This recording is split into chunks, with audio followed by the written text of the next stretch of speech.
Welcome back to Tutorials by David.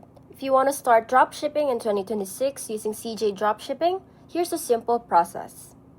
First, go to CJ Dropshipping and create a free account.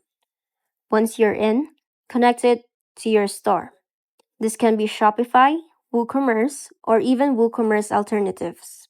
Next, find winning products using the CJ product research section or by checking trending items. Look for products with fast shipping times and good reviews.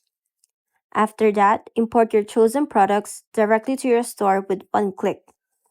Edit the titles, prices, and images so they look clean and professional. Now set your shipping method inside CJ. Choose the warehouse closest to your target customers for faster delivery. Finally, when a customer orders from your store, CJ automatically fulfills the order by shipping it directly to them. That's dropshipping. Focus on testing products and scaling what works.